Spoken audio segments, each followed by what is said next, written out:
This is a very special series about design innovation. People and companies designing brilliant ideas and solutions from all around America. Design and innovation is about big ideas and problem solving. Whether it comes from large corporations or the little guys, in this series, we're looking for those special out-of-the-box innovations. Welcome to America by Design.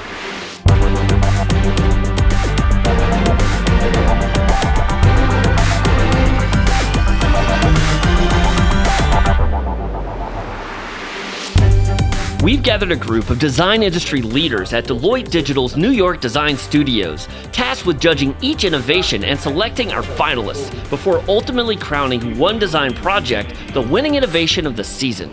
This whole process is fascinating. You've got so many intense opinions in one room.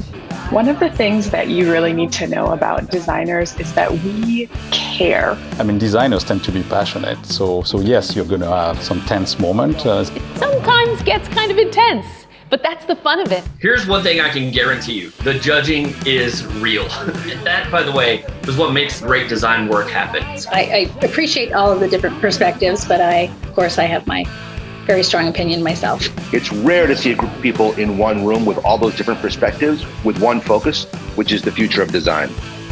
And now to our first innovation, big business making changes from within. This project is how PepsiCo is being an innovator even in their internal processes. The problem is, with great scale comes great difficulty. Imagine the scale of Pepsi, and every single city in the world sells Pepsi. PepsiCo has come up with a way to use 3D printing to go from design to implementation faster than ever before. So Mauro, how long have you been here at PepsiCo? Well, it's been almost 10 years now. And I remember as soon as I arrived, I wanted to redesign every bottle, every can. Had so many different ideas. Well, that sounds simple enough. I mean, how hard could it be, right? Well, that's what I was thinking back then, and then very quickly I realized how amazingly difficult it is to redesign something like this because of the scale of this business. Oh, well, yeah. I mean, it must cost like $1 gajillion to change something like this. Yes, and we reach billions of people every day. So imagine, the complexity of something like this. I understood that actually what we needed to do was to inspire the organization to take certain kind of risks, to do certain kind of investments. So we found a way over the years to invest in new technologies and advanced methodologies. It was not about the design of the product itself. It was the design of the process to get to that design of the bottle. Hey, Max, what are all these dinosaur teeth doing on the table over here? These are 3D printed rapid prototypes. We actually use them to very rapidly iterate and get something to our hands of our marketing team. Now, you know what's missing for me here is that these are white. They're missing the CMF, the colors, the materials, and the finishes. Now you're kind of asking the marketing team to use their imagination a lot. That's right, yes. So we came up with a new technology that we would present to our marketing team. Whoa, are you telling me this is a 3D print? That's amazing. And what's even better is that we can do this within 24 hours. So Chris, what does this new technology mean for you? Well, this has really changed the game. In over 10 years of doing industrial design, I've never been able to have a high fidelity prototype this quickly to take your final design and sell it into all the stakeholders.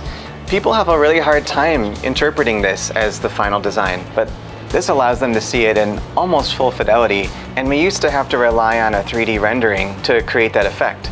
And this bottle is built off of a rendering file that I've just dragged into a program and assigned all the materials to, and then it printed in those materials. That's amazing. I just finished a project where I could have really used something like this. It would have saved me a ton of time.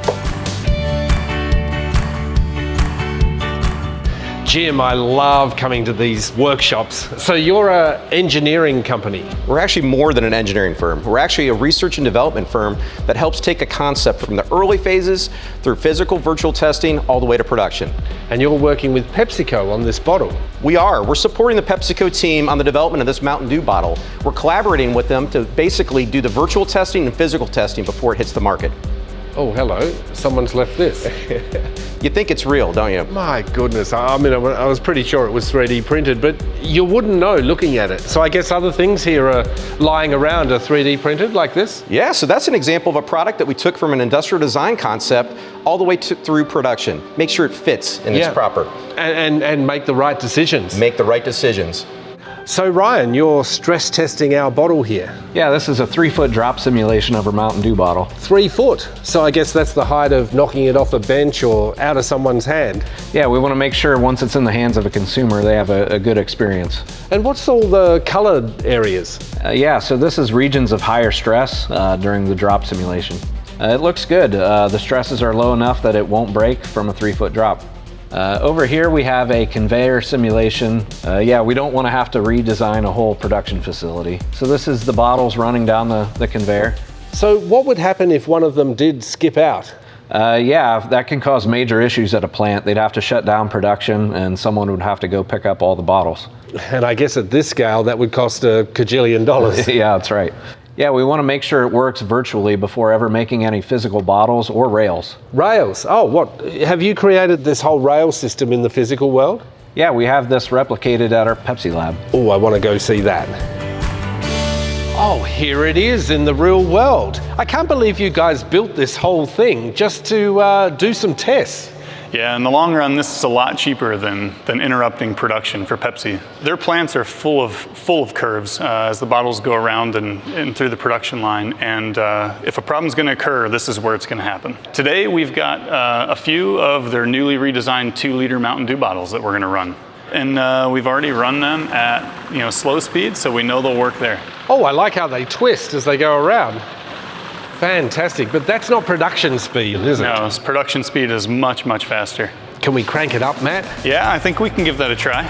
Alrighty, so this is warp speed. This is production speed. Yep. So do your worst, Ryan.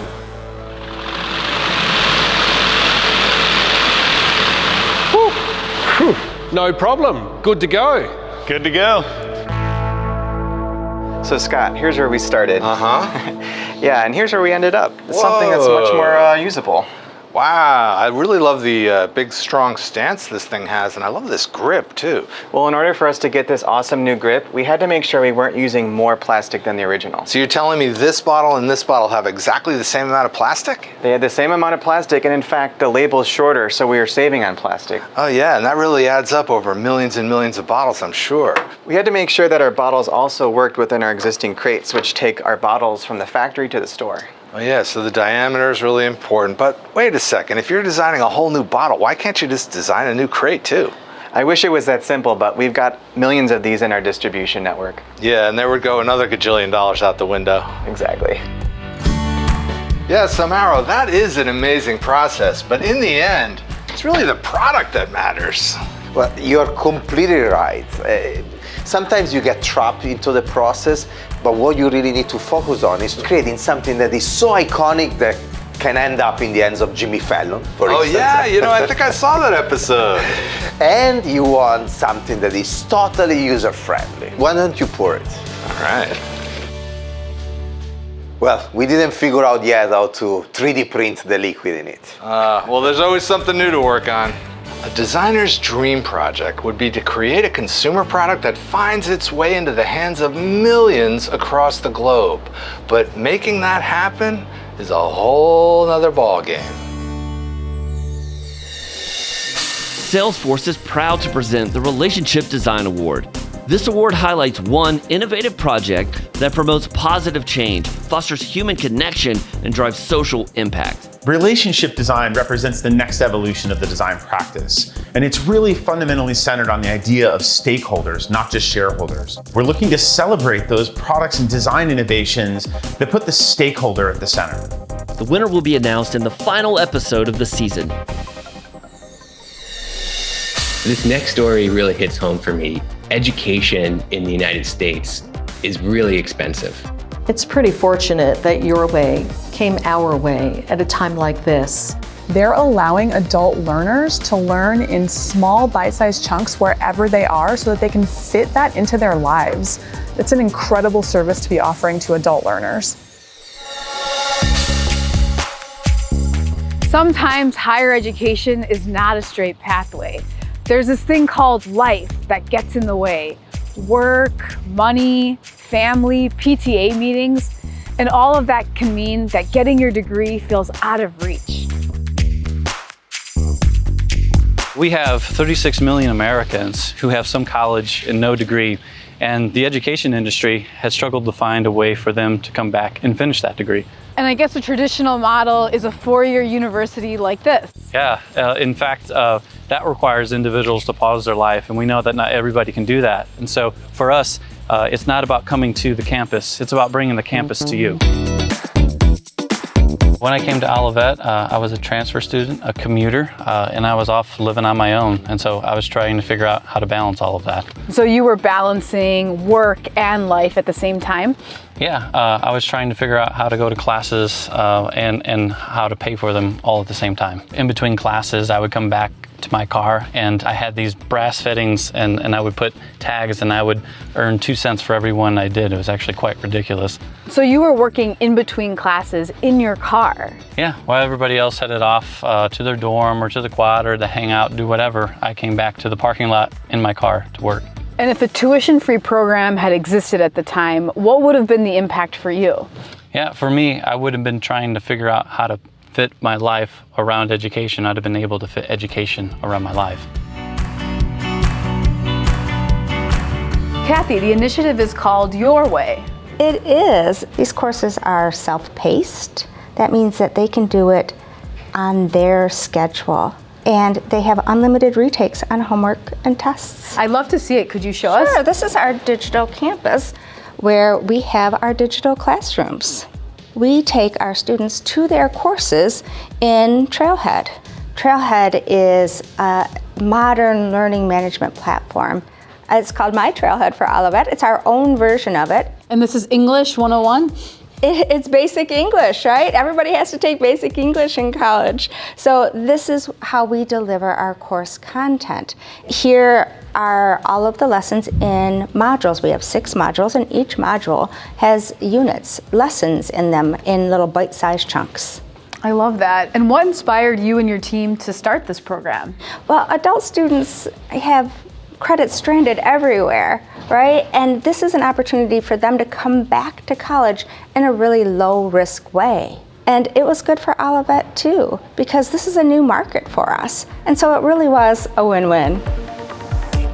My director at work had told me that Olivet was partnering with our employer and they were offering this new trial program for adult learners. And so after asking her a few more details, learning about the flexibility of the program and that there was no cost to it, I decided, sign me up. So just between us, Colleen, what kind of student are you? Well, I consider myself very organized. I have little kids at home and a husband, a family to take care of. I got basketball, t-ball, softball. So staying organized in my life also transferred over to staying organized with my schooling too. So what would you tell students who are thinking of enrolling in the program? I would tell them to sign up and then jump in and hold on because you're gonna go far. I really like what Colleen said about how Your Way allowed her to receive an education and get her kids to t-ball practice. This program removes the barriers so adult learners can learn on their terms. Deloitte Digital is proud to present the Human Experience Award, celebrating a project that brings authenticity, humanity, and vulnerability to the forefront of design. So there's a couple that I'm really interested in.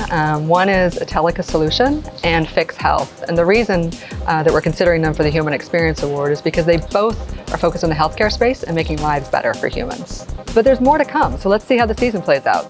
The Deloitte Digital Human Experience Award will be announced in the final episode of the season. Time to head west to California for our next design innovation. This next story deals with a design classic, the chair. It's nice to see a project, first of all, that doesn't require technology or complex softwares or whatever. It's visually, aesthetically nice, all made of wood, but looks comfortable. I think this has the potential to become an icon. Dan Harden. Hey, Mike. So good to see you. It's good to see you, mate. I love coming here to Whipsaw in the heart of Silicon Valley. Unless you've been living under a rock, you'll know of Dan Harden for projects like this, like Tonal. You did all the design on that. Right. You led the design, and they won California by Design, the first series we did in America. Right, actually, right. Yes. And of course, consumer electronics, medical, and housewares. But I'm actually here to talk to you about a little side project. That's right. Side project is a chair, a good old-fashioned chair. I've always been fascinated by lounge chairs for some strange reason. Ever since I was a kid, in design school, looking at mid-century modern furniture. Yeah. And all the way back thousands of years ago, cavemen trying to find the most comfortable rock to sit on. It's just the ultimate design challenge. I really wanted to create something really unique, that's comfortable, that's beautiful, never been seen before, and using really elemental materials. Specifically, I wanted to see what I could do with just wood. I was really aiming for something that was almost like the anti-lounge chair, because so many lounge chairs are built like this. They've got a back, they've got a seat, you rest your arms here, they've got legs down here, they almost always have some kind of crossbar to prevent the racking of the legs and to keep it all together. Oh, yeah. But, I really wanted to construct the chair in a different way, because otherwise you're not being unique. So after I was looking at a lot of different ideas in sketch form, I kind of landed on this idea of kind of this scroll form with a back that's attached in some manner. Hadn't figured that out yet. And I knew I wanted to attach the legs in a different way, so I didn't need that crossbar, for example. And so it started to take shape where I was attaching the back to the back legs, and this comes through like that. At least that, as a general direction, that just started to make sense. So, of course, after you start converging on a single concept, you want to, of course, test it, get into mock-ups, prototypes to make sure that it's going to be comfortable.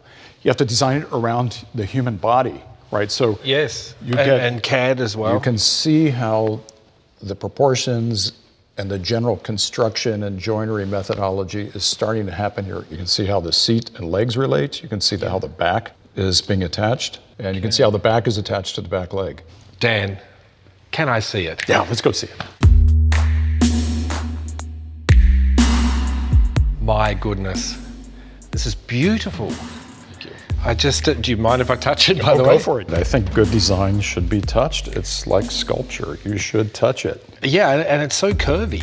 The curve is, one of the elements of style that makes this chair interesting. So this kind of form, this tight bend in the form was actually... Dan, can you just, you're a practical man, you're an industrial designer at heart, but also an artist.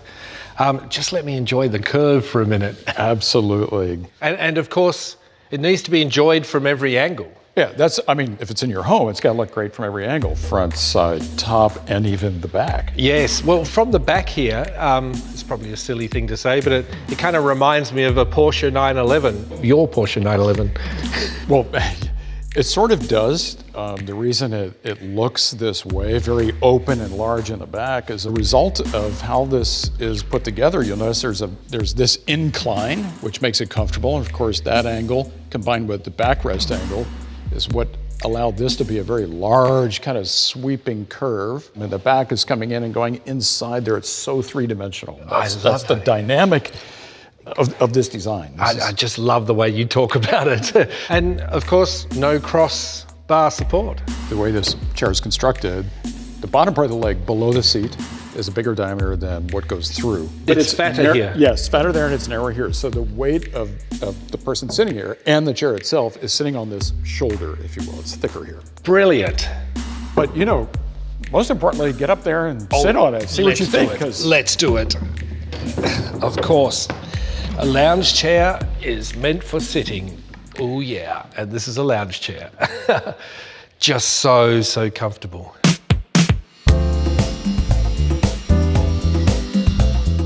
What's this process? We're actually going to make the seat of the chair. So in order to do that, what they're doing is they're taking 13 sheets of veneer. So veneer is very thin wood. This is flexible. Oh, okay. Right? See, I thought that was a solid piece of wood. No, it's plywood, basically. We're making a curved piece of plywood. I really love this environment. You seem a bit out of place, though, a fancy Silicon Valley designer. Not really. I mean, I love being in a woodworking shop.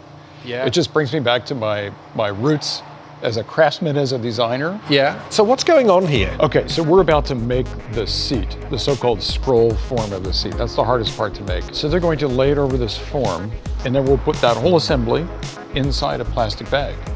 And we're going to suck all the air out of the bag. That causes that veneer to come all the way around. It will stretch around, as you're going to see, and push against that form. It will take the exact shape of that inner form. Yeah. Very tight. It's going nowhere. Oh, boy. Yeah. That's really pulling it all in there. So Dan, time for the big reveal. Yeah, this is the most exciting part for me because, well, is it done right? We're about to find out. Okay, how do we look? Oh, look at that. They came straight off the form. Yep. And there it is. And as you can see, it's very stiff. Probably what I find most amazing is that you had to think of all this. Yeah, absolutely, because we want to mass produce these, so you have to really think through every detail of design, how it's going to be made, not only what it looks like and how comfortable it is, but how are we going to mass produce this? How is it going to be made? And of course, it has to be strong. Check this out. I mean, this is very, very strong. I mean, oh my God, you're going to stand on it. Oh yeah. Yeah, it's like a skateboard practice. I love how you can still find innovation in the oldest of industries. Manufacturing techniques is colliding here with beautiful aesthetics and comfort, finding new ground in chair design to create an iconic piece.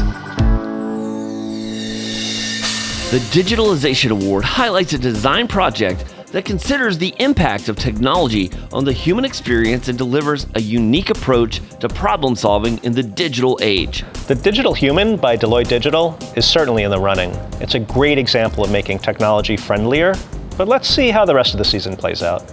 The winner will be announced in the final episode of the season.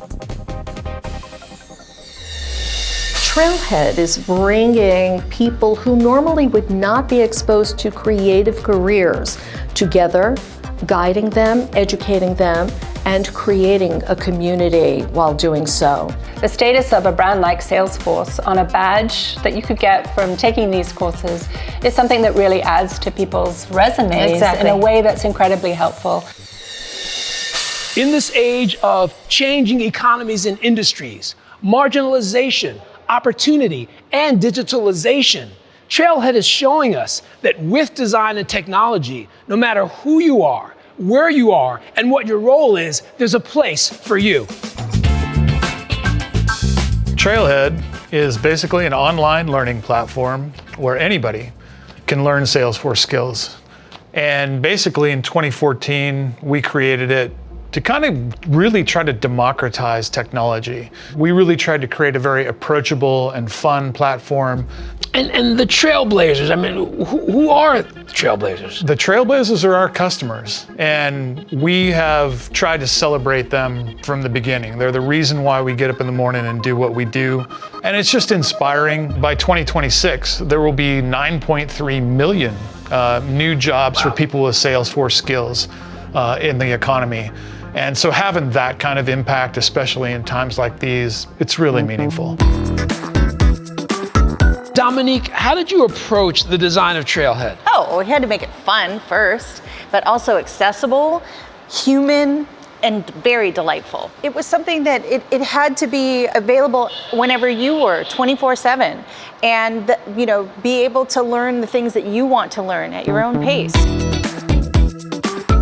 So, Carrie, this is one of our classrooms. Education has always been a huge thing at Salesforce for our customers, for our partners. Chris, I'm a designer. What tools would I use on the platform to enhance my designer toolbox? We've got you covered. Let's go do a module.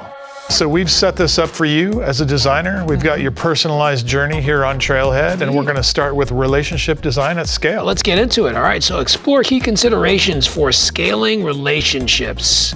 10 minutes. The great thing is, if you don't get finished here today, you can do it on the way home on your mobile app. Oh, it's a nice seamless transition. It'll remember exactly where you were and pick you up right where you left off.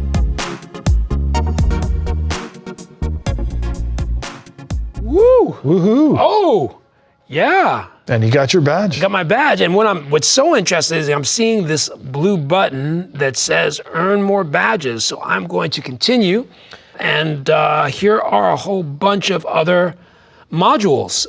This is great. Really, really impressive. We thought it would be a great idea to get a trailhead creator and a trailblazer together. Asterisk, Dominique, here's your chance. All right. Asterisk, how would you say that Trailhead has enhanced your Salesforce experience? It taught me everything I needed to know to really take advantage of designing on the platform. The most important thing is that it gave me a place to really learn, iterate, and you get a badge out of it. So and you get the badges. And as you get more and more accumulated, you basically rank up, like a video game. The Trailhead isn't really Trailhead without the Trailblazers, which is all the people learning, everyone trying to understand and use this. We have little subgroups and chats and people kind of together in the community. Yeah, it's like you're not learning it by yourself. You actually can learn it with a study group. You can learn it with other trailblazers.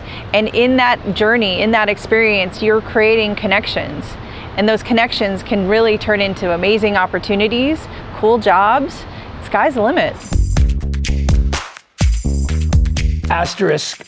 So as you start to mature and get a little bit older and to continue to build your skills, what did you do then? Did you see a path forward? I didn't know it was gonna be something I could do for a job. Since it's something I love to do and I knew that I just had to do, yeah. I didn't understand how to transform that into a job. Right. I didn't see anyone around me doing anywhere near that career field. I didn't have the representation in that realm.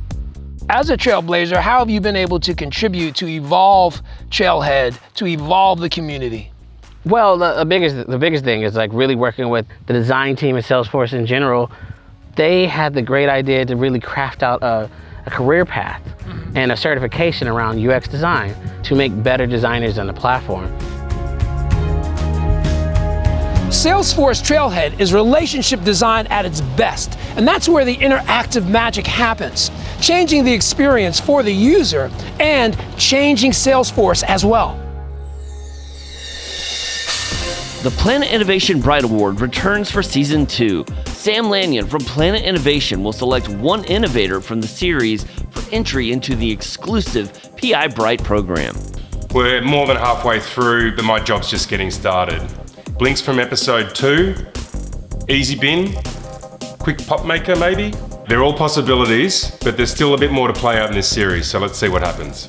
The winner of the Planet Innovation Bright Award will be announced in the final episode of the season.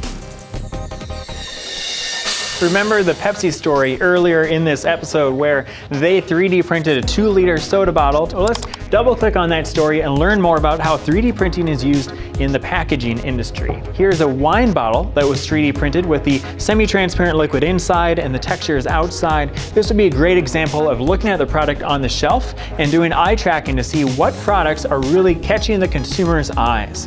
And this product from Kinetic Vision, they prototyped these cups. They prototyped the geometry and the labels on the outside, see how it fits in a consumer's hand, and it really increased the communication between the designers and the stakeholders to arrive at a better product in less time. And my favorite part about this one is that they even prototyped the liquid inside. That was printed with a cup all at one time. Our team of design industry leaders is busy selecting the best design innovations from around America. Which projects will make it through to our best of the best final later in the season? Adobe is doing something incredibly interesting. They are taking the audio from their products inside Premiere and they are converting it to text. So often, when we consider designing for accessibility, we forget that when you design for someone who has distinct needs, you're actually making things better for everyone. This is a great example of it. See these words on the screen as I'm talking? Captions can transform a video, bringing it to a whole new level of communication for everybody. And Adobe has a game-changing innovation in this area. Welcome to Adobe. This is awesome to be here. I'm so, oh, look at that, a Photoshop pillow. Yeah, well, we're so glad to have you here. Megan, video content right now is exploding, and we're all thinking about how to make videos stand out. Yeah, so one of the main things about making videos stand out is really design. And now, more than ever, it's all about captions. Captions. Right, so think about how often are you watching video and it's silent, it's on mute. Yeah, I thought all the time. I mean, I thought that was just me. No, it's not just you. Nobody wants to be that guy, right, with the audio on. But research shows that viewers watch longer, retain more information, engage more with videos when they have captions. Not to mention, 1 in 5 people in the world have hearing loss. Oh, I didn't know that. So captions really make video more accessible to a wider audience. And I imagine with captions, I mean, there's so much you can do. Customization, right? From font to color, drop shadow, positioning, there's all sorts of really interesting design elements that you can now use in your captions. Adobe just recently released a feature set called Speech to Text. Speech to Text? Yes, Speech to Text in Adobe Premiere Pro, which is our video editing software. Speech to Text is 2 major pieces. One is automatic transcription and then automatic caption creation. So with those 2 features, I mean, what's the technology driving that?